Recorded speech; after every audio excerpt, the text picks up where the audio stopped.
Hello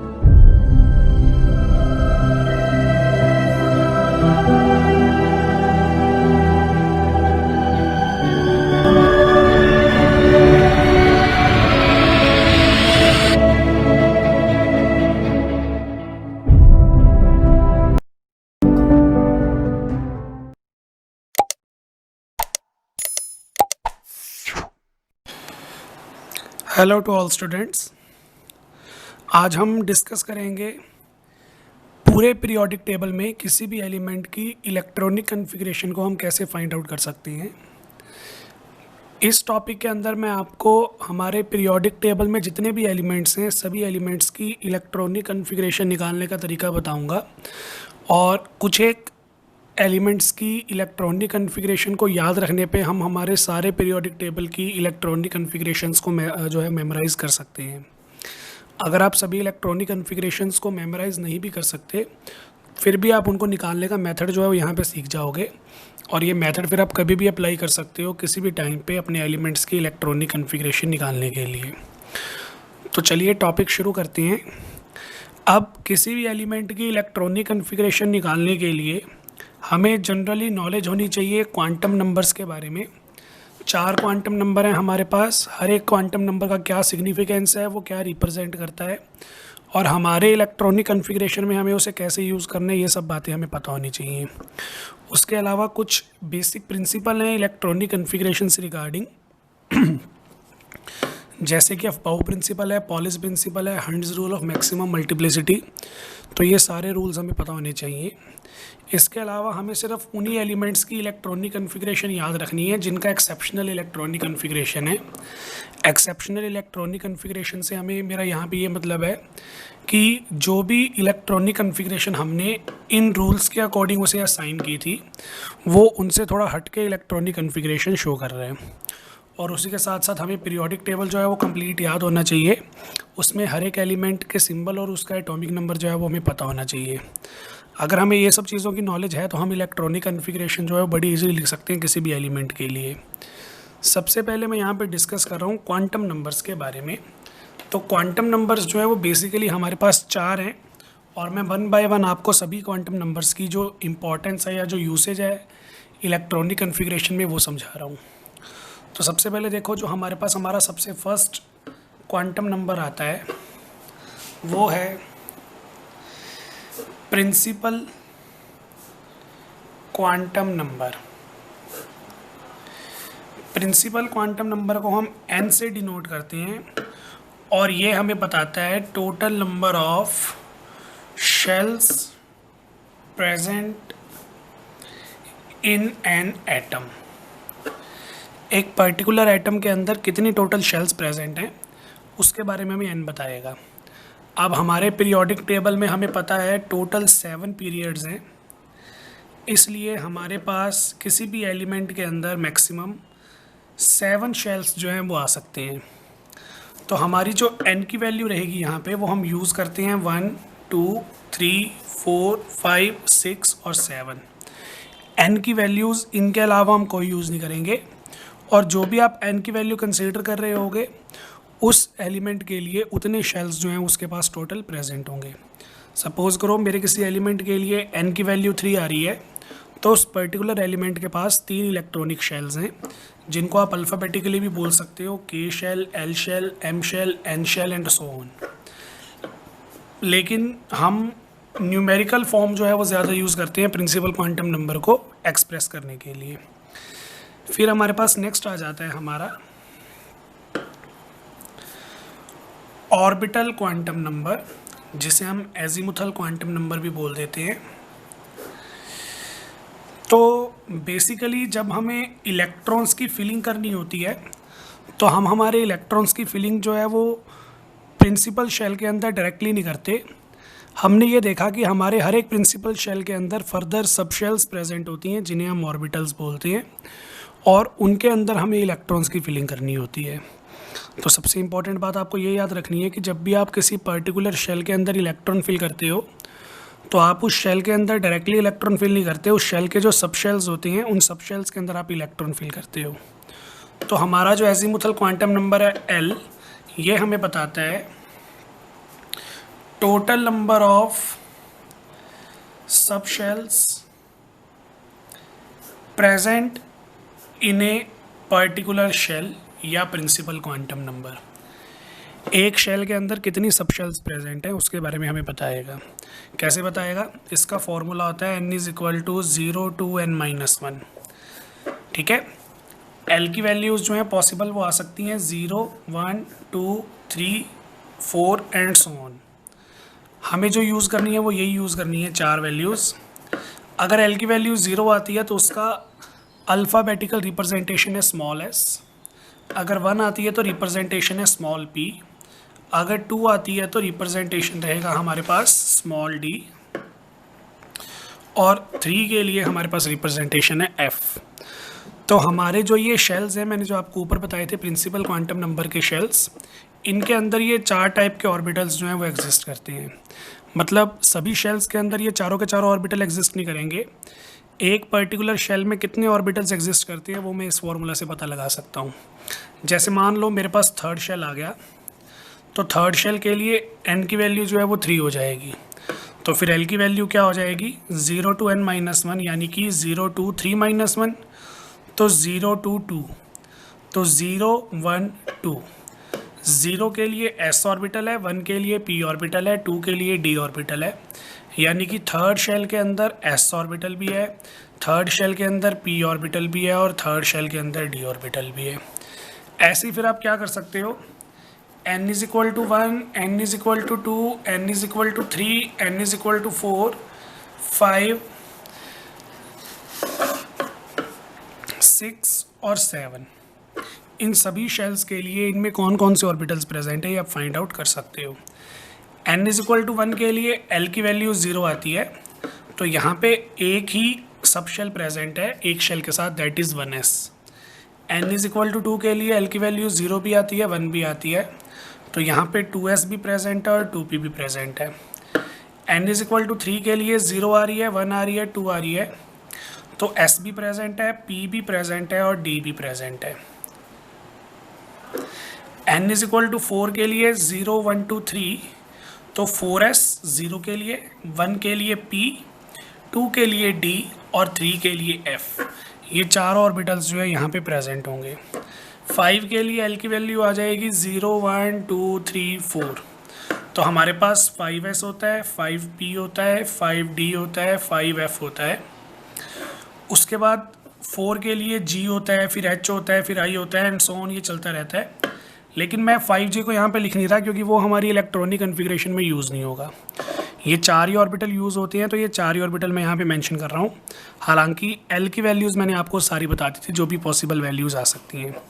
similarly n is equal to 6 के लिए मेरे पास आएंगी 0, 1, 2, 3, 4, 5, लेकिन ऑर्बिटल आएंगे 6s, 6p, 6d और 6f। इसके अलावा भी सब शेल्स आ रहे होंगे, लेकिन वो मुझे यहाँ पे मेंशन नहीं करने क्योंकि उनके अंदर इलेक्ट्रॉन्स की फिलिंग नहीं होती।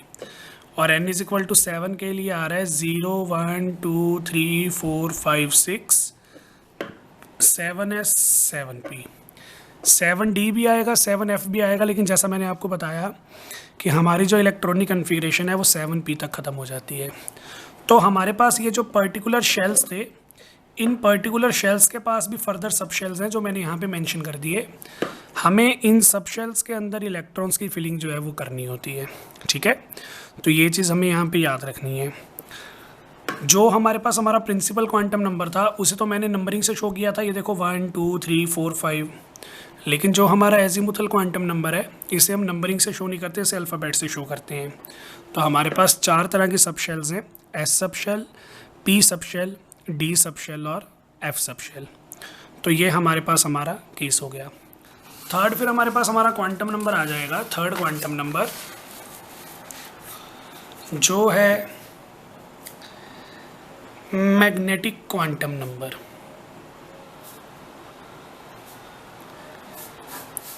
मैग्नेटिक क्वांटम नंबर हमें ये बताएगा कि हमारी एक पर्टिकुलर शेल में कितने नंबर ऑफ ऑर्बिटल्स जो हैं वो एग्जिस्ट करते हैं। ठीक है ना, जो हमारी S सब शेल है, P सब शेल है, D सब शेल है और F सब शेल है, इन शेल्स के अंदर पर्टिकुलर और कितने ऑर्बिटल्स हैं वो हमें बताना है। इसको आप ऐसे कंसीडर कर सकते हो कि जो प्रिंसिपल क्वांटम नंबर है वो कॉलोनी है। अब कॉलोनी के अंदर कितने घर हैं वो हमने बताया ऑर्बिटल्स की हेल्प से। एक घर के अंदर कितने कमरे हैं वो हम बता रहे हैं मैग्नेटिक क्वांटम नंबर की हेल्प से। सबसे पहले हमें सबसे मेन चीज़ बताई वो हमारी शेल के अंदर कितने सब शेल्स थे, सब शेल के अंदर कितने ऑर्बिटल्स होते हैं, ये हमें मैग्नेटिक क्वांटम नंबर बताएगा। इसकी जो वैल्यू होती है वो एग्जिस्ट करती है -L2 + L। ठीक है, तो इस वैल्यू के अकॉर्डिंग हम टोटल नंबर ऑफ ऑर्बिटल्स एक पर्टिकुलर सबशेल में निकाल सकते हैं। अब जैसे मैंने आपको बताया कि सबशेल्स की पॉसिबिलिटी तो बहुत है, लेकिन हमें 4 ही सबशेल पढ़ने थे S P D F। तो अगर मैं बात करूँ यहाँ पे S ऑर्बिटल की, सॉरी S सबशेल की, जिसके लिए L की वैल्यू 0 आती है, तो ML की वैल्यू भी आ जाएगी हमारे पास 0, क्योंकि -0 to +0। तो S सबशेल के अंदर ML की A की वैल्यू आ रही है। मैंने मैग्नीट्यूड नहीं देखना, मैंने नंबर ऑफ़ वैल्यूज़ देखनी है। तो A की वैल्यू आ रही है, इसलिए हमारे पास S के अंदर A की ऑर्बिटल प्रेजेंट होता है, जिसे हम ऑर्बिटल डायग्राम में एक बॉक्स से डिनोट कर देते हैं। फिर बारी आती है P सबशेल की। P सबशेल के लिए L की वैल्यू 1 थी, तो M की वैल्यू आ जाएगी -1 to +1, यानी कि -1, 0 और 1। तो M की टोटल मेरे पास 3 वैल्यूज़ आ गई, यानी कि P सबशेल के अंदर 3 ऑर्बिटल्स होते हैं, जिनके नाम होते हैं PX, PY और PZ, और इन्हें भी आप इस ऑर्बिटल की फॉर्म में रिप्रेजेंट कर सकते हो। फिर हमारे पास आता है हमारा D सबशेल। D सबशेल के लिए L की वैल्यू 2 आ जाएगी, तो M की वैल्यू आ जाएगी -2, -1, 0, -1 और -2। D शेल के कॉरस्पॉन्ड हमारे पास M की 5 वैल्यूज़ आ रही हैं, इसलिए 5 D ऑर्बिटल्स हमारे पास एग्जिस्ट करते हैं। एक होता है हमारे पास हमारा DXY, फिर DYZ, DZX, DX2Y2 और DZ2। तो ये हमारे पास हमारे D सबशेल होते हैं। लास्ट में आ जाएगा हमारे पास हमारा F सबशेल। तो F सबशेल जो होता है हमारा L = 3, M की उसके लिए 7 वैल्यूज़ आती हैं, इसका मतलब 7 ऑर्बिटल्स होते हैं F सबशेल के अंदर। D के अंदर थे 5 ऑर्बिटल्स, तो 2-2 का गैप आ रहा है, 1 ऑर्बिटल, 3 ऑर्बिटल, 5 ऑर्बिटल और 7 ऑर्बिटल। इनके अलावा हमें कोई भी ऑर्बिटल यूज़ नहीं करने, इन सभी ऑर्बिटल्स को यूज़ करके इलेक्ट्रॉनिक कन्फिग्रेशन हम शो कर सकते हैं। जो हमारे F सबशेल के 7 ऑर्बिटल्स हैं उनके नाम हैं FX3, FY3, Z3, X2Y, Y2Z, Z2X और FXYZ।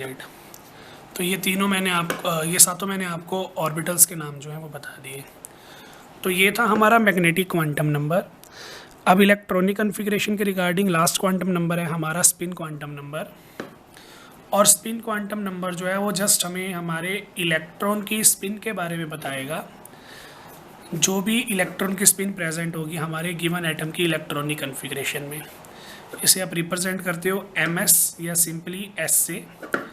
और एक एटम के अंदर या एक एटम के पर्टिकुलर सबशेल या ऑर्बिटल के अंदर जो हमारा इलेक्ट्रॉन है वो 2 ही पोजीशंस एक्वायर कर सकता है, या तो वो करेगा क्लॉकवाइज स्पिन शो या वो करेगा एंटी क्लॉकवाइज स्पिन शो। अगर वो क्लॉकवाइज स्पिन शो करता है तो उसके लिए हमें S क्वांटम नंबर की वैल्यू देनी है +12, और अगर वो एंटी क्लॉकवाइज रोटेशन शो करता है तो उसके लिए -12। क्लॉकवाइज वाले इलेक्ट्रॉन को आप अपवर्ड एरो से शो कर सकते हो, एंटी क्लॉकवाइज वाले एरो को आप डाउनवर्ड एरो से शो कर सकते हो। तो ये हमारे पास हमारी रिप्रेजेंटेशंस होती हैं।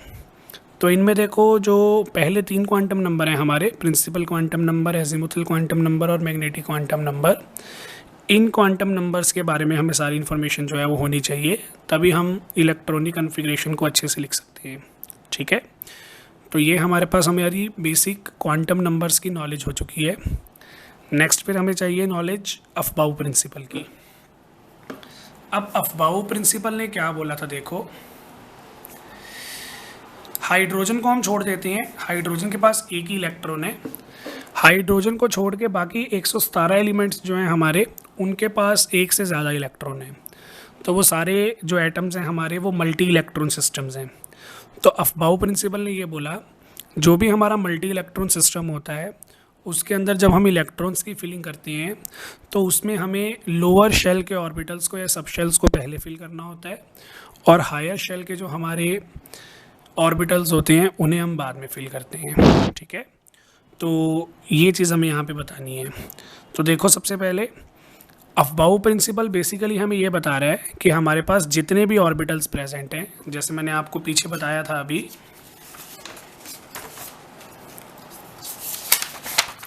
कि हमारे पास इतने ऑर्बिटल्स जो हैं वो प्रेजेंट हैं, ये सारे जो मैंने आपको बताए थे।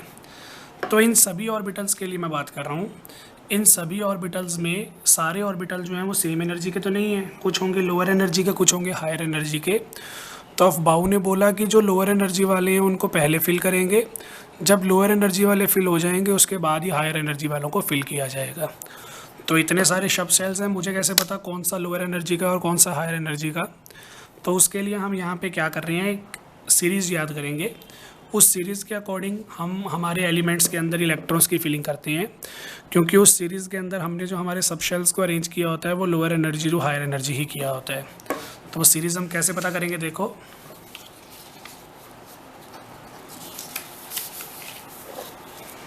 मेरे पास था पीछे 1s 2s 2p 3s 3p 3d 4s 4p 4d 4f 5s 5p 5d 5f 6s 6p 6d 6f 7s और 7p। ये सभी ऑर्बिटल्स मैंने पीछे लिखे थे, तो आपने भी इसको इस ऑर्डर में लिख लेना इसी तरीके से। फिर आप ऐसे डाउनवर्ड एरो लगाओगे, डाउनवर्ड एरो आपको डायगोनल लगाने हैं जो आपके एलिमेंट्स को कट कर रहे होंगे। तो ये मैंने मेरे एलिमेंट्स को कट करते हुए डाउनवर्ड एरो लगा दिए। ठीक है, फिर मुझे हर एक एरो को फॉलो करना है, और हर एक एरो को फॉलो करते हुए ये देखना है कि कौन सा एलिमेंट पहले आ रहा है या कौन सा शेल जो है वो पहले आ रहा है, सॉरी।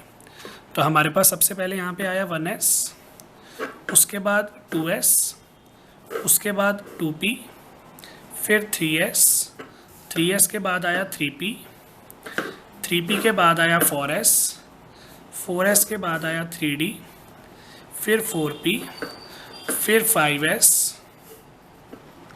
5s के बाद 4d, फिर 5p, फिर 6s, फिर 4f, फिर 5d, 6p, 6p के बाद 7s, 7s के बाद 5f, 6d, 7p और 6f। ये वाले ही हमारे जो ऑर्बिटल्स हैं हम यूज़ करते हैं, और ये सारे ऑर्बिटल जितने भी हमारे पास अवेलेबल थे वो मैंने lower energy to higher energy लगा दिए। अगर आप यहाँ पे ऑब्जर्व करोगे तो 1s की एनर्जी जो होती है वो सबसे कम होती है, और 6f की एनर्जी जो होती है वो सबसे ज़्यादा होती है। तो ये हमारे पास हमारा अफबाउ प्रिंसिपल है। मैंने अफबाउ प्रिंसिपल के अकॉर्डिंग सभी ऑर्बिटल्स को इंक्रीजिंग ऑर्डर ऑफ एनर्जीज में निकाल लिया, और ये ऑर्डर ही हमारा सबसे ज़रूरी है इलेक्ट्रॉनिक कन्फिग्रेशंस को लिखने के लिए। अब इस ऑर्डर के अंदर मैंने ये ग्रेटर देन के साइन लगाए हैं, लेकिन जनरली जब हम इलेक्ट्रॉनिक कन्फिग्रेशन शो करते हैं तो ये ग्रेटर देन के साइन हम लगाते नहीं हैं, हम सिर्फ और ये जो हमारे ऑर्बिटल्स हैं या जो सब शेल्स हैं इनको इंक्रीजिंग ऑर्डर में लिखते हैं, लिखेंगे इसी ऑर्डर के अंदर ही, लेकिन ये जो ग्रेटर देन का साइन था ये शो नहीं करेंगे। ठीक है, दूसरी चीज़ यहाँ पे हमारे पास आ जाती है, जितने भी हमारे पास ये ऑर्बिटल्स हैं ये सभी को लिखने की ज़रूरत नहीं होती, हमें एक बार में जितने इलेक्ट्रॉन्स की फिलिंग करनी है उतने ही ऑर्बिटल्स हम लिखते हैं। मतलब सपोज़ करो मैं किसी पर्टिकुलर एलिमेंट के अंदर इलेक्ट्रॉन फिल कर रहा हूँ और इलेक्ट्रॉन्स की फिलिंग जो है वो इस ऑर्बिटल तक ख़त्म हो गई, तो मुझे बाकी जो नीचे वाले ऑर्बिटल्स हैं उनको रिप्रेजेंट करने की ज़रूरत नहीं है। मतलब हमारे जितने ऑर्बिटल्स या सबशेल्स के अंदर हम इलेक्ट्रॉन्स की फिलिंग करते हैं उतने ही ऑर्बिटल्स या सबशेल्स को हम रिप्रेजेंट किया करेंगे और इसी ऑर्डर में रिप्रेजेंट करेंगे। अगर आप ऑर्डर उल्टा पुल्टा कर दोगे एक एलिमेंट की इलेक्ट्रॉनिक कन्फिग्रेशन के लिए, सबशेल्स को हल्का फुल्का आगे पीछे लिख दोगे तो वो इलेक्ट्रॉनिक कन्फिग्रेशन आपकी गलत मानी जाएगी, उसका कोई मार्क्स नहीं मिलेगा, और उसकी वजह से आपके जो आगे आने वाले कंसेप्ट हैं उनमें भी आपको बहुत गलतियाँ मिल सकती हैं। तो यही ऑर्डर आपको याद रखना होता है अफबाउ प्रिंसिपल का। अफबाउ प्रिंसिपल की बात हमने कर ली है, जहाँ पे हमने लोअर एनर्जी से हायर एनर्जी सभी शेल्स को और उनके सब शेल्स को अरेंज कर दिया। नेक्स्ट फिर हमारे पास आ जाता है हमारा अगला प्रिंसिपल, जो है पॉलिस प्रिंसिपल। तो पॉलिस ने हमें क्या बताया, कहता कि मान लो कोई भी एक सब शेल है और उस सब शेल के एक पर्टिकुलर ऑर्बिटल के अंदर हम मैक्सिमम 2 इलेक्ट्रॉन्स को ही फिल कर सकते हैं, वो भी अपोजिट स्पिन के साथ। एक पर्टिकुलर सब शेल में, जैसे मान लो मैंने पी सब शेल ले लिया। अब पी सब शेल में 3 ऑर्बिटल्स हैं, जैसे मैंने बताया था पी एक्स है, पी वाई है, पी जेड है। तो पी सब शेल में ना 3 ऑर्बिटल्स हैं। इन तीनों में से आप कोई भी ऑर्बिटल ले लो, किसी भी ऑर्बिटल में आप मैक्सिमम कितने इलेक्ट्रॉन फिल कर सकते हो, 2 ही इलेक्ट्रॉन फिल कर सकते हो। और जो 2 इलेक्ट्रॉन्स आप फिल कर रहे हो उसमें भी आपको अपनी गुंडागर्दी नहीं चलानी, अपनी मर्जी नहीं चलानी। आपने जो 2 इलेक्ट्रॉन फिल करने हैं, उन दोनों इलेक्ट्रॉन्स की स्पिन जो है वो अपोजिट होनी चाहिए। मतलब अगर पहला इलेक्ट्रॉन हमारा क्लॉकवाइज है तो दूसरा इलेक्ट्रॉन हमारा एंटी क्लॉकवाइज होना ही चाहिए। अगर दोनों इलेक्ट्रॉन्स की स्पिन सेम रहेगी, मतलब दोनों क्लॉकवाइज रहेंगे या दोनों एंटी क्लॉकवाइज रहेंगे, तो वो फिर हम हमारे इलेक्ट्रॉन के अंदर फिल नहीं कर सकते, हमारे सबशेल के अंदर फिल नहीं कर सकते। तो ये चीज़ आपको यहाँ पे रिमेंबर रखनी है। अब देखो, जैसे P था, P का कोई भी ऑर्बिटल ले लूँगा, उसमें मैक्सिमम 2 इलेक्ट्रॉन आने चाहिए ऑपोजिट स्पिन के साथ। तो इस ऑर्बिटल में मैक्सिमम 2 ही इलेक्ट्रॉन आएंगे, इसमें भी मैक्सिमम 2 ही आएंगे, इसमें भी मैक्सिमम 2 ही आएंगे। तो यहाँ पे देखो आप, जो मैंने आपको मैग्नेटिक क्वांटम नंबर बताया था, मैग्नेटिक क्वांटम नंबर में S के पास कितने ऑर्बिटल थे, एक ही ऑर्बिटल था। और उसमें आप मैक्सिमम कितने इलेक्ट्रॉन भर सकते हो, पॉलिस प्रिंसिपल के अकॉर्डिंग 2 ही इलेक्ट्रॉन भर सकते हो। तो एक ऑर्बिटल है, उसमें 2 ही इलेक्ट्रॉन आप फिल कर सकते हो। तो S ऑर्बिटल में हम मैक्सिमम कितने इलेक्ट्रॉन फिल कर सकते हैं, 2 इलेक्ट्रॉन्स फिल कर सकते हैं। P सब शेल में मैक्सिमम कितने इलेक्ट्रॉन फिल होंगे, P सब शेल में 3 ऑर्बिटल्स हैं और हर एक ऑर्बिटल के अंदर हम 2 इलेक्ट्रॉन फिल कर सकते हैं। तो P के अंदर आप टोटल कितने इलेक्ट्रॉन फिल कर सकते हो, 6 इलेक्ट्रॉन फिल कर सकते हो। D के पास जो है वो 5 ऑर्बिटल हैं और हर एक ऑर्बिटल में आप 2 इलेक्ट्रॉन फिल कर सकते हो। तो टोटल हो जाएंगे आपके पास 10 इलेक्ट्रॉन। और F के अंदर हमारे पास 7 ऑर्बिटल्स थे, जिनमें आप 2 इलेक्ट्रॉन्स ईच फिल कर सकते हो। तो यहाँ पे टोटल आ जाएंगे 14 इलेक्ट्रॉन्स। तो पॉलिस प्रिंसिपल से हमें ये भी आइडिया हो गया कि एक पर्टिकुलर शेल में जो सब शेल एग्जिस्ट करता है, उस पर्टिकुलर सब शेल में हम कितने मैक्सिमम इलेक्ट्रॉन्स फिल कर सकते हैं। मतलब अपनी मर्जी नहीं चलेगी कि मन किया तो 5 भर दिए, मन किया तो 50 भर दिए। अब हमने पॉलिस प्रिंसिपल के अकॉर्डिंग हर एक सब शेल में मैक्सिमम नंबर ऑफ़ इलेक्ट्रॉन्स की जो हमारी लिमिट थी वो हमने फिक्स कर दी है। तो क्या लिमिट फिक्स की है हमने, मैं यहाँ पे थोड़ा नीचे लिख रहा हूँ, साइड में देखो। S सब शेल के अंदर मैक्सिमम आएंगे 2 इलेक्ट्रॉन्स, P सब शेल में आएंगे 6 इलेक्ट्रॉन्स, D सब शेल में आएंगे 10 इलेक्ट्रॉन्स और F सब शेल में आएंगे 14 इलेक्ट्रॉन्स। अगर आप D के अंदर 2 फिल कर देते हो, S के अंदर 2 फिल कर देते हो, तो उसके बाद फिर आप S में फर्दर इलेक्ट्रॉन फिल नहीं कर सकते, आपको नेक्स्ट ऑर्बिटल में जाना पड़ेगा। सिमिलरली जब आप P में 6 फिल कर दोगे या D में 10 फिल कर दोगे, तो आपके जो शेल्स हैं वो फुली फिल्ड हो जाएंगे। उसके बाद आपको नया शेल जो है वो यूज़ करना पड़ेगा इलेक्ट्रॉन्स की फिलिंग करने के लिए। तो ये हमारे पास हमारा पॉलिस प्रिंसिपल का कंसेप्ट था। नेक्स्ट हमारे पास फिर आ जाता है हमारा लास्ट रूल इलेक्ट्रॉनिक कॉन्फ़िगरेशन के रिलेटेड, जो है हंड्स रूल। हंड्स रूल जो है स्पेशली वो हम यूज़ करते हैं P ऑर्बिटल के लिए, D ऑर्बिटल के लिए, F ऑर्बिटल के लिए।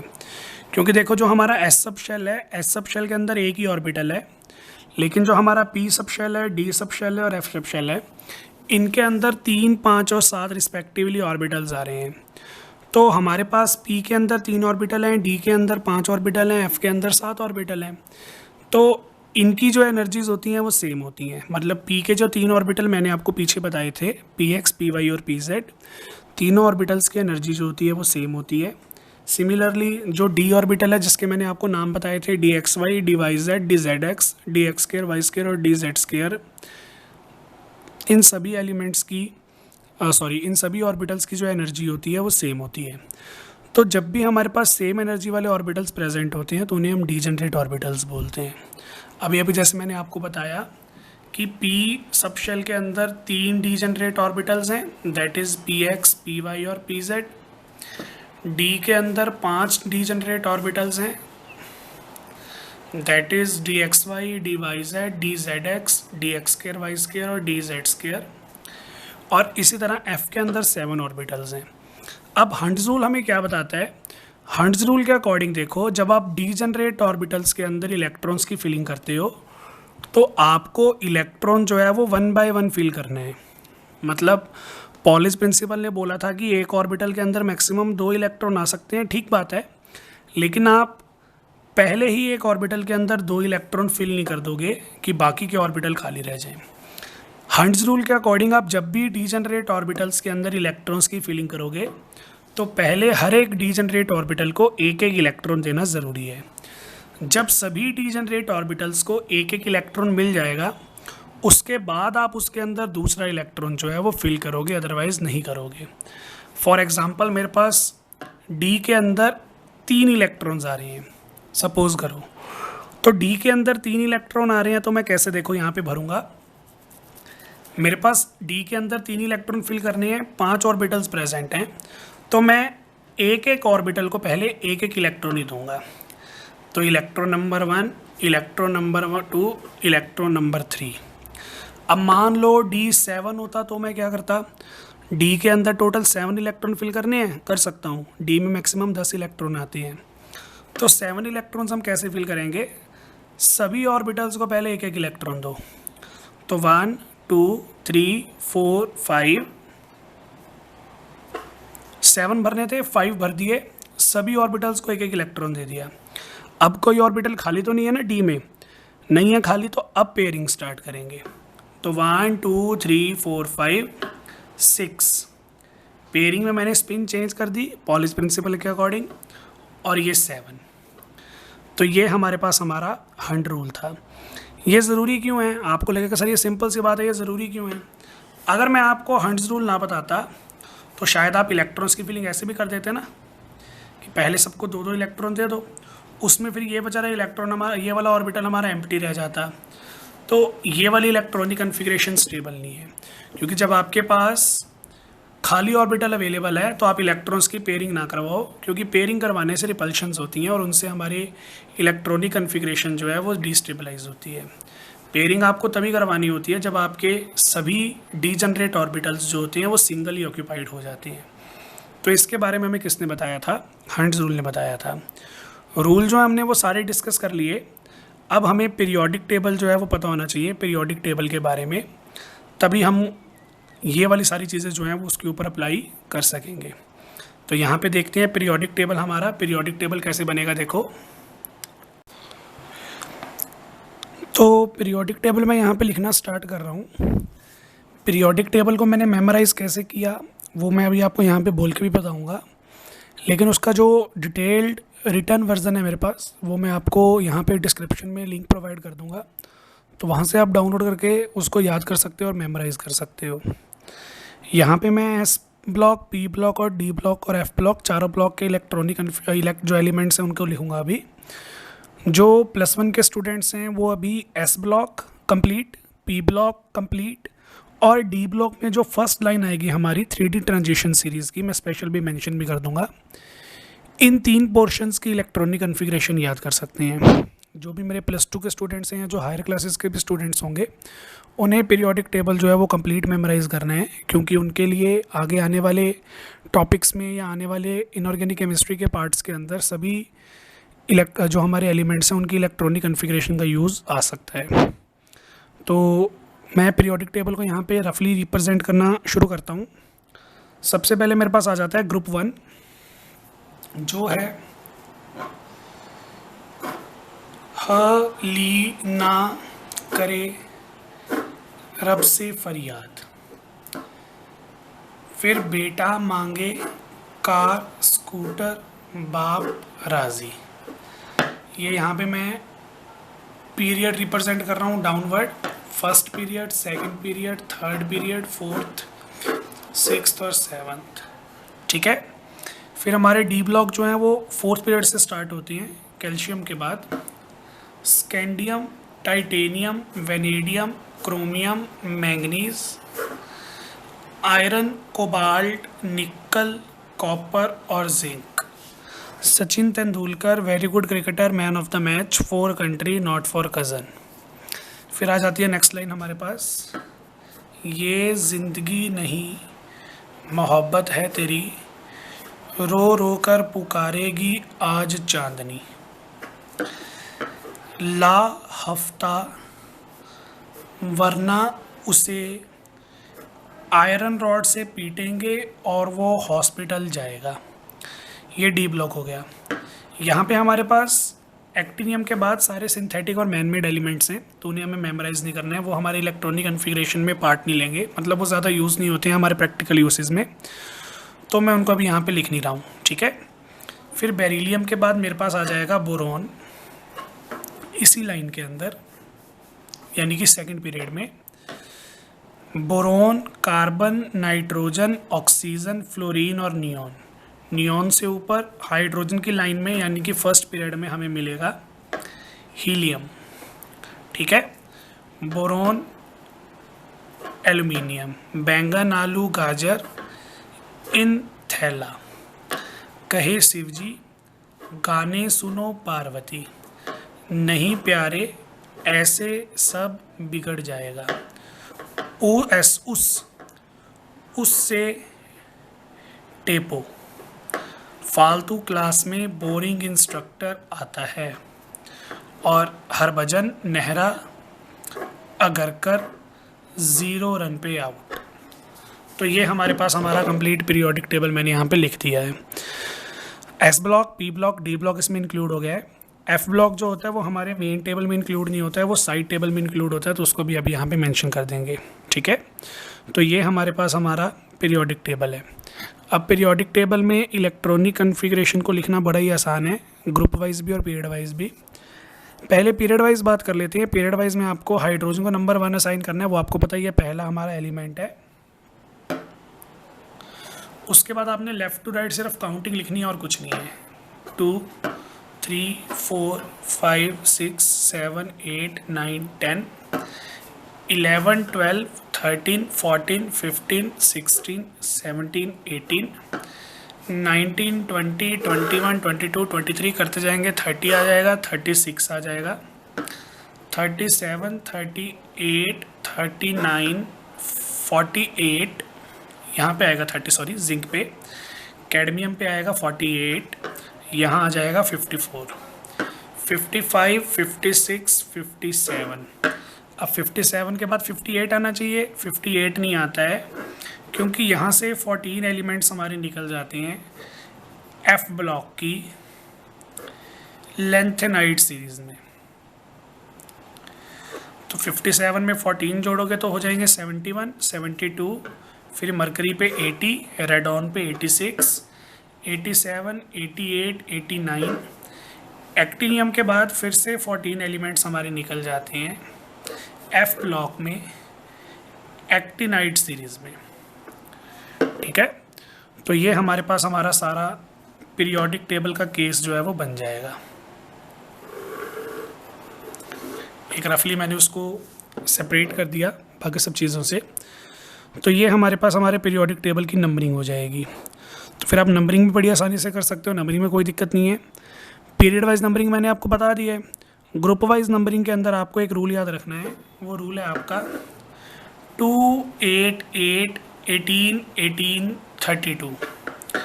इसके नीचे लिखोगे 2, इसके नीचे लिखोगे 3, इसके नीचे लिखोगे 4। ये 2, 3, 4 जो मैंने नीचे लिखे हैं ये हमारे पीरियड्स हैं। मतलब अगर आप फर्स्ट पीरियड से सेकंड पीरियड पे आ रहे हो तो आपने 2 ऐड करने हैं, सेकंड से थर्ड में आ रहे हो तो 8 ऐड करने हैं, थर्ड से फोर्थ में आ रहे हो तो फिर से 8 ऐड करने हैं। क्लियर हो गया होगा। ये जो मैंने आपको नंबरिंग बताई है, ये वाली नंबरिंग हमारी, ये वाली नंबरिंग काम करती है एस ब्लॉक के लिए। पी ब्लॉक में अगर आपको याद रखने हैं, पी ब्लॉक के लिए हमारे पास है 8, 18, 18, 32। पी ब्लॉक में हम ये 2 यूज़ नहीं करते, 8, 18, 18, 32। देखो 6 में 8 जोड़ोगे 14, 14 में 8 जोड़ोगे 32। तो देखो 30, 31, 32 सही है। फिर 32 में 8 जोड़ोगे, 18 जोड़ोगे तो यहाँ पे 50 आना चाहिए, तो 48, 49, 50। तो आप इस तरीके से भी मेमोराइज़ कर सकते हो। ग्रुप वाइज और पीरियड वाइज दोनों तरीके से मेमोराइज़ करने का तरीका हमें पता होना चाहिए, क्योंकि कई बार हमारे पास इतना टाइम होता नहीं है कि हम पूरा पीरियोडिक टेबल जो है वो नोट कर सकें। तो हम एक पर्टिकुलर ग्रुप के एलिमेंट लिख के उसके एटॉमिक नंबर्स को यहाँ पे ग्रुप वाइज ढूंढ सकते हैं। ग्रुप वाइज ढूंढना है। पी ब्लॉक के लिए रूल मैंने यहाँ पे लिख दिया है, एस ब्लॉक के लिए मैंने रूल लिख दिया है। डी ब्लॉक जो है वो हमारा 3 ही लाइनें हैं, 21 से 30, 39 to 48, 57, फिर 72 से 80। तो ये 3 हमारे लाइंस होती हैं डी ब्लॉक के लिए। यहाँ पे सारा पीरियोडिक टेबल जो है मैंने आपको बता दिया। बच गया है हमारा एफ ब्लॉक। एफ ब्लॉक की इलेक्ट्रॉनिक कॉन्फ़िगरेशन लिखने से पहले मैं आपको बता दूँ, यहाँ पे मैं कुछ एक एलिमेंट्स को यहाँ पे स्क्वायर में बंद कर रहा हूँ। जैसे क्रोमियम है, कॉपर, फिर आ जाता है निबोइयम, निबोइयम के बाद आ जाता है रुथेनियम, फिर आ जाएगा पैलेडियम और लास्ट में आ जाएगा प्लेटिनम। ये जो एलिमेंट्स मैंने यहाँ पे सर्कल किए, इन एलिमेंट्स को छोड़कर बाकी जितने भी एलिमेंट्स हैं, इन सभी एलिमेंट्स की इलेक्ट्रॉनिक कॉन्फ़िगरेशन आप डायरेक्टली फाइंड आउट कर सकते हो अफबाउ प्रिंसिपल से, बिना किसी प्रॉब्लम के। प्रॉब्लम से मेरा मतलब यहाँ पे ये है कि जो भी आप रूल पढ़ोगे अफबाउ प्रिंसिपल में, और उस रूल को अगर आप इन सभी एलिमेंट्स पे अप्लाई करोगे तो इन सभी एलिमेंट्स पे वो वाला रूल जो है वो डायरेक्टली अप्लाई हो जाएगा। तो अगर आप इन सभी एलिमेंट्स की, जिनको मैंने स्क्वायर बॉक्स में बंद नहीं किया, इन सभी एलिमेंट्स की इलेक्ट्रॉनिक कॉन्फ़िगरेशन आप निकाल सकते हो अफबाउ प्रिंसिपल से। तो याद करने वाली कॉन्फ़िगरेशन सिर्फ ये हो गई। बाकी देखो ऐसा है, एस ब्लॉक और पी ब्लॉक के अंदर कोई एक्सेप्शन नहीं है। देख रहे हो ना, मैंने एस ब्लॉक और पी ब्लॉक के अंदर कोई भी स्क्वायर बॉक्स नहीं लगाया। तो एस ब्लॉक में और पी ब्लॉक में कोई भी एक्सेप्शन नहीं है। एक्सेप्शन आ रही है डी ब्लॉक में और एक्सेप्शंस आएंगी एफ ब्लॉक के अंदर। तो हमें सिर्फ एक्सेप्शनल इलेक्ट्रॉनिक कॉन्फ़िगरेशंस को याद करना पड़ता है, रट्टा मारना पड़ता है, क्योंकि उनके अलग अलग कॉन्फ़िगरेशंस के अलग अलग रीजंस हमारे पास प्रेजेंट हैं। बाकी आपको किसी की भी इलेक्ट्रॉनिक कॉन्फ़िगरेशन याद करने की ज़रूरत नहीं होती। अब आप बोलोगे कि सर डी ब्लॉक के अंदर टोटल 10 + 10 + 10 30 एलिमेंट्स आ गए, एफ ब्लॉक में 28 एलिमेंट्स हैं, टोटल एलिमेंट्स हो गए 58 एलिमेंट्स। तो हमें क्या 58 एलिमेंट्स की इलेक्ट्रॉनिक कॉन्फ़िगरेशन याद करनी पड़ेगी? तो ऐसा नहीं है, मैं भी आपको बताऊँगा। बहुत ही ईजी तरीका है हमारे पास, सिर्फ 5 मिनट का टाइम लगेगा। आप डी और एफ ब्लॉक की सभी इलेक्ट्रॉनिक कॉन्फ़िगरेशंस को याद कर लोगे बिना किसी मेहनत के, या बहुत ही कम एफर्ट लगा के। तो बात करते हैं अभी डी और एफ ब्लॉक की इलेक्ट्रॉनिक कॉन्फ़िगरेशन पे मैं बाद में आऊँगा। पहले हम एस ब्लॉक और पी ब्लॉक के जितने भी एलिमेंट्स हमने यहाँ पे पढ़े हैं उनकी इलेक्ट्रॉनिक कॉन्फ़िगरेशन को थोड़ा सा देख लेते हैं। तो जैसे मेरा यहाँ पे मन कर रहा है कि मैं ब्रोमीन की इलेक्ट्रॉनिक कॉन्फ़िगरेशन लिखूँ। ये रहा ब्रोमीन। ब्रोमीन का एटॉमिक नंबर कितना होगा? पी ब्लॉक है तो रूल है 18, 18, 32। फ्लोरीन का एटॉमिक नंबर 9 है, 9 + 8 17। नेक्स्ट क्या ऐड करना है? 18, 17 + 18 35। तो ब्रोमीन जो है हमारा, ब्रोमीन का एटॉमिक नंबर मेरे पास कितना है? 35 है। तो ब्रोमीन के लिए देखो इलेक्ट्रॉनिक कॉन्फ़िगरेशन क्या आ जाएगी? 35। अफबाउ प्रिंसिपल की सीरीज़ है मेरे पास, इसमें मुझे 35 इलेक्ट्रॉन भरने हैं रफली। एस में आते हैं 2 इलेक्ट्रॉन, पी में आते हैं 6 इलेक्ट्रॉन, डी में आते हैं 10 इलेक्ट्रॉन्स और एफ में आते हैं 14 इलेक्ट्रॉन्स। इसको मुझे याद रखना है।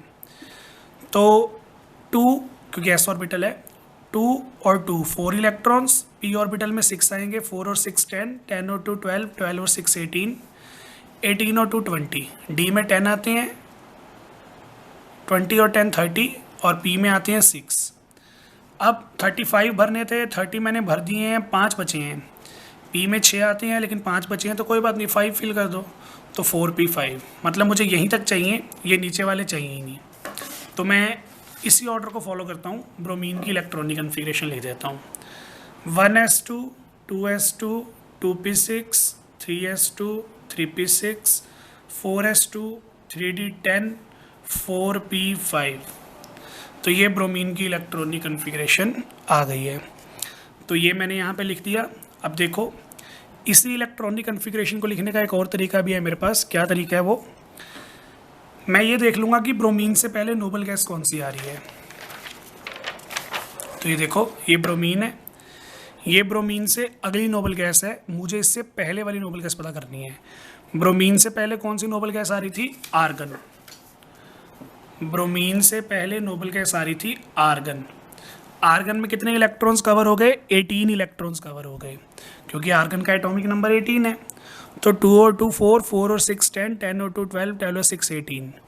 ये इलेक्ट्रॉन्स तो आर्गन में कवर हो गए। बाकी जो इलेक्ट्रॉन बच गए वो मैं यहाँ पे लिख दूंगा।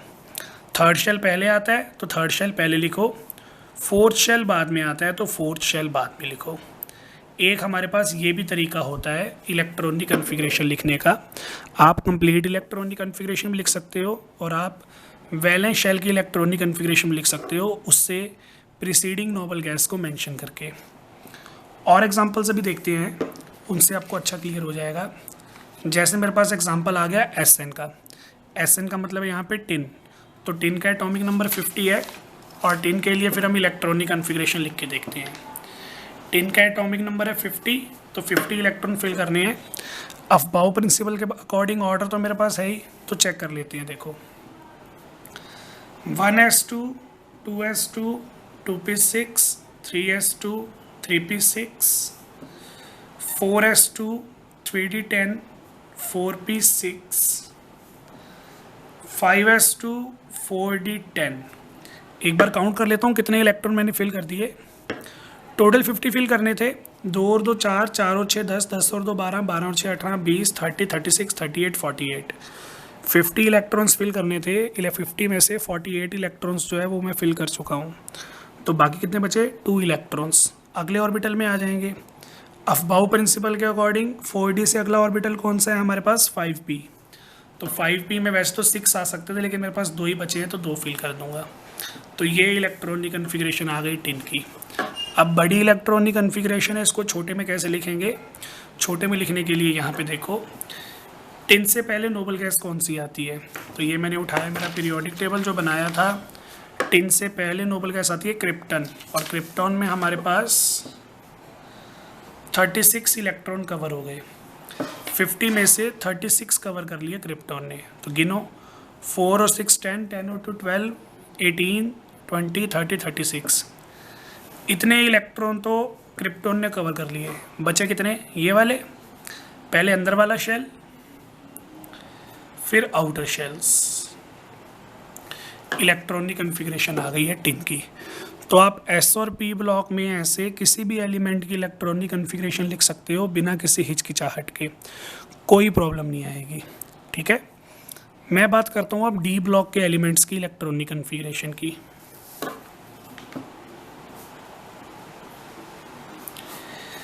तीन लाइनें थी मेरे पास। एक तो थी एटॉमिक नंबर 21 से 30,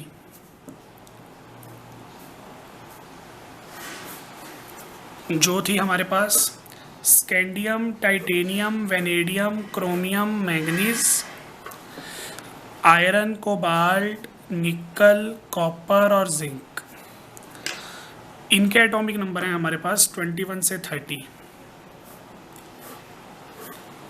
पीछे अगर आप पीरियोडिक टेबल चेक करोगे तो मैंने क्रोमियम पे और कॉपर पे ना ऐसे 2 बॉक्स लगा दिए थे। मैंने बोला था इनकी एक्सेप्शनल इलेक्ट्रॉनिक कन्फिग्रेशन है।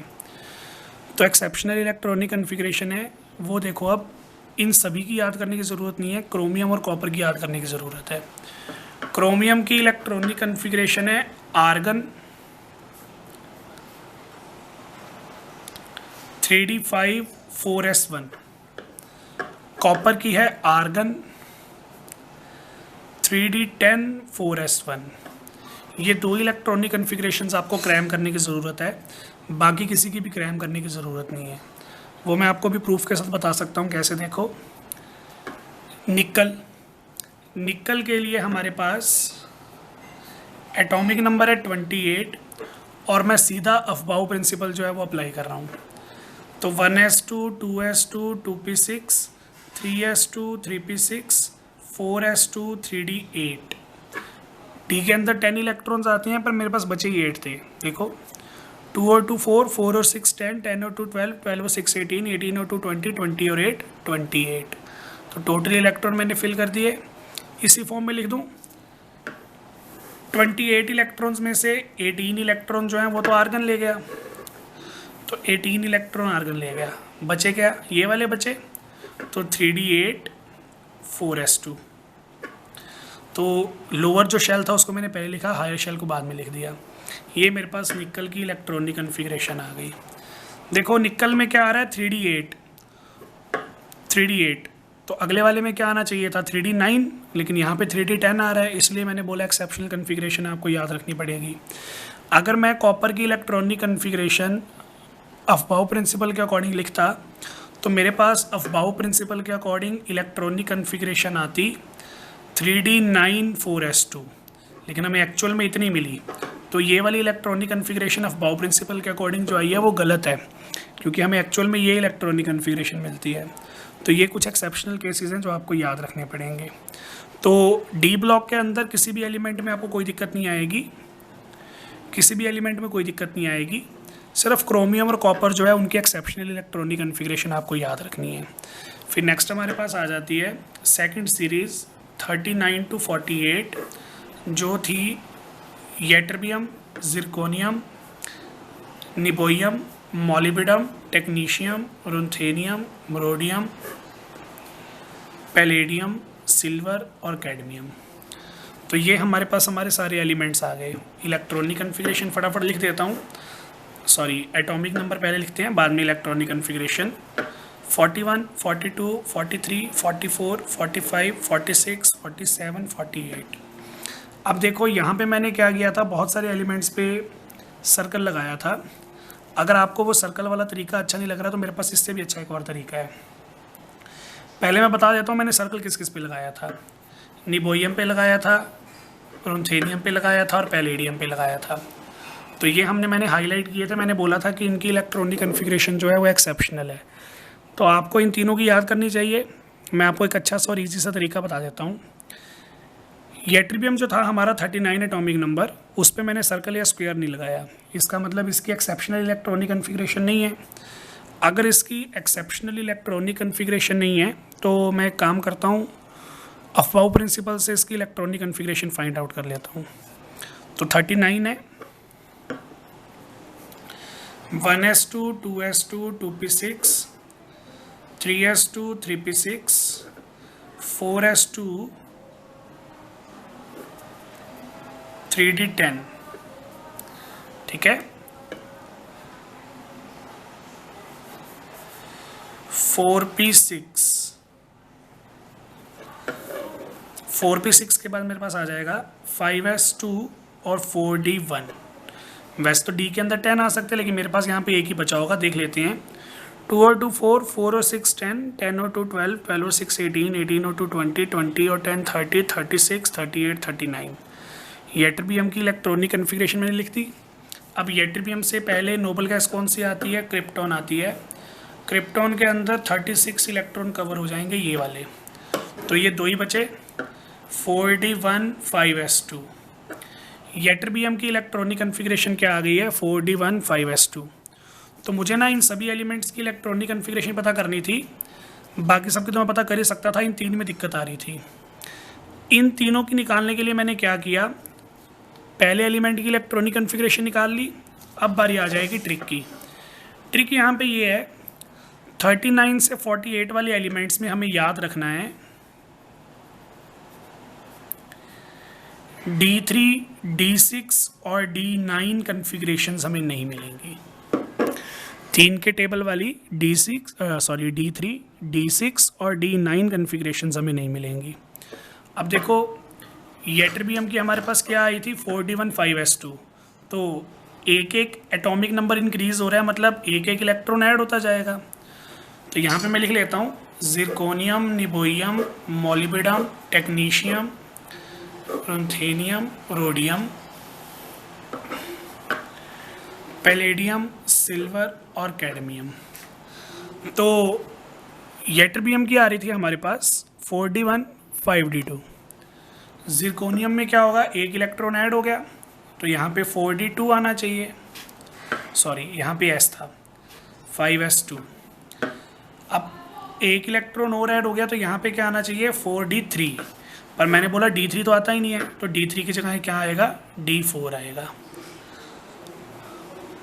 अब देखो मैंने एक इलेक्ट्रॉन ऐड किया, 4d2 से ये क्या हो गया 4d3 हो गया, लेकिन 3 तो आ नहीं सकता, 4 आ रहा है, तो 2 इलेक्ट्रॉन ऐड हो गए, एटॉमिक नंबर तो एक इंक्रीज हुआ, तो एक इलेक्ट्रॉन हम यहाँ पे डीज में खुद डाल रहे हैं, और एक और इलेक्ट्रॉन ऐड करने के लिए मुझे एक इलेक्ट्रॉन एस का लेना पड़ेगा।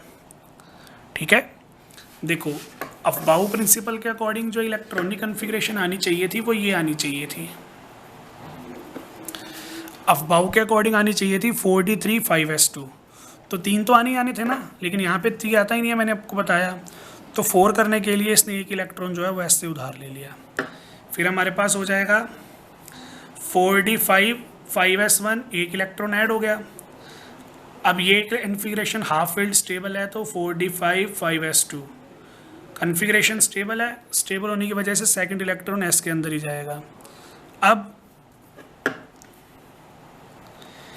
एस हमारा फुली फील्ड हो गया, मजबूरी में इलेक्ट्रॉन हमें यहीं डालना पड़ेगा, तो अफबाऊ प्रिंसिपल के अकॉर्डिंग आना चाहिए था 4d6 5s2, लेकिन 6 तो आता ही नहीं, मैंने आपको टिप में बता दिया, तो यहाँ पे आएगा 4d7, 6 इसके पास ऑलरेडी थे, एक इसने एस से मांगा है 5s1, वैसे ही आ जाएगा 4d8 5s1। अब अगले में 4d8 के बाद आना चाहिए 4d9, लेकिन 9 मैंने बताया कि 9 तो ट्रिक के अकॉर्डिंग आता ही नहीं है, ये आना चाहिए था, 9 आएगा नहीं, तो ये एक इलेक्ट्रॉन यहाँ जंप कर जाएगा, हो जाएगा 10 और यहाँ हो जाएंगे 0। डी ऑर्बिटल फुली फील्ड हो गया, अब बाकी के जो 2 इलेक्ट्रॉन हैं वो यहीं आएंगे एस ऑर्बिटल के अंदर, तो ये हमारी इलेक्ट्रॉनिक कन्फिग्रेशन हो गई। इस तरीके से आप इलेक्ट्रॉनिक कन्फिग्रेशन याद कर सकते हो second series of the D block elements. तो ये मैंने आपको अभी तरीका बताया। तो देखो पहली सीरीज़ के अंदर सिर्फ क्रोमियम और कॉपर में दिक्कत है, सेकंड सीरीज़ में D3 D6 D9 नहीं आना चाहिए, उसको छोड़ के बाकी सब कुछ सही है। नेक्स्ट हमारे पास आ जाती है हमारी series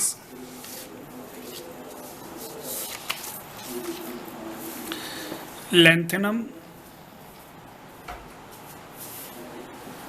hafnium, tantalum, tungsten, rhenium, osmium, iridium, platinum, gold और मर्क्यूरी। 57, 72, 73, 74, 75, 76, 77, 78, 79 और 80। तो इनकी इलेक्ट्रॉनिक कन्फिग्रेशन हमें मेंशन करनी है। सिर्फ एक एलिमेंट में दिक्कत है, और इसमें टिप ये है हमारे पास D8 कन्फिग्रेशन नहीं आती है। लैंथेनम की इलेक्ट्रॉनिक कन्फिग्रेशन हमारे पास आती है यहाँ पे 5d1 6s2, टोटल इलेक्ट्रॉन थे 57 में से जिनोन जो है 54 कवर कर लेगा। वैलेंस शेल के अंदर 3 इलेक्ट्रॉन्स आते हैं, वो 3 इलेक्ट्रॉन्स मैंने यहाँ पे मेंशन कर दिए। अब देखो सिंपल नंबरिंग चलेगी, 5d2 6s2, 5d3 6s2, 5d4 6s2, 5d5 6s2, 5d6 6s2, 5d7 6s2, 5d8 6s2, पर 8 तो आना ही नहीं चाहिए, तो एक इलेक्ट्रॉन यहाँ पे जंप करेगा, 8 की जगह हो जाएगा 9 और यहाँ पे ये बच जाएगा 1। तो ये हमारे पास हमारी एक ही एक्सेप्शन है 5D सीरीज़ के अंदर, बाकी इलेक्ट्रॉनिक कन्फिग्रेशंस एज इट इज़। अब देखो इसमें कई बच्चों को दिक्कत थी, जिनॉन के अंदर 54 इलेक्ट्रॉन्स हैं, 3 यहाँ पे ऐड कर दिए, कितने हो गए 57। तो यहाँ पे भी मैं जिनॉन लिख देता हूँ 54 इलेक्ट्रॉन्स और ये 4, 54 और 4 इलेक्ट्रॉन्स कितने हो गए हैं 58। टोटल इलेक्ट्रॉन हुए 58, लेकिन मैंने यहाँ पे क्या लिखा हुआ है 72। तो जैसा कि मैंने आपको पीरियोडिक टेबल के अंदर बताया था कि लैंथेनम के बाद 14 इलेक्ट्रॉन जो हैं वो एफ ऑर्बिटल में चले गए, एफ ब्लॉक में चले गए, तो वो एफ ऑर्बिटल हमें यहाँ पे मेंशन करना ज़रूरी है। जिनॉन के अंदर है 54, 14 यहाँ पे आए, 68 और 4 ये रहे 72 एटॉमिक नंबर कंप्लीट हो जाएगा। तो यहाँ पे ये जितनी भी काउंटिंग है, इस काउंटिंग को कंप्लीट करने के लिए f ऑर्बिटल मुझे यहाँ पे मेंशन करना पड़ेगा। f ऑर्बिटल के अंदर 14 इलेक्ट्रॉन हम फिल कर चुके हैं ऑलरेडी, तो इसमें सिर्फ अपने को 4f14 ही ऐड करना है और कोई भी चेंज नहीं आएगा 4f ऑर्बिटल के अंदर। तो ये हमारे पास हमारी इलेक्ट्रॉनिक कन्फिग्रेशन हो जाएगी डी ब्लॉक की। इस तरीके से आप इलेक्ट्रॉनिक कन्फिग्रेशन याद कर सकते हैं। +1 क्लास के लिए कंपलसरी है यहाँ पे एस ब्लॉक और पी ब्लॉक की सारी इलेक्ट्रॉनिक कन्फिग्रेशंस याद करना और डी ब्लॉक के सिर्फ पहले एलिमेंट की, लेकिन बाकी सभी को डी ब्लॉक की कंप्लीट इलेक्ट्रॉनिक कन्फिग्रेशंस याद करनी है और एफ ब्लॉक के भी। तो ये हमारे पास हमारी इलेक्ट्रॉनिक कन्फिग्रेशंस थी। एफ ब्लॉक इलेक्ट्रॉनिक कन्फिग्रेशंस की डिस्कशन हम करेंगे नेक्स्ट वीडियो में। Thank you.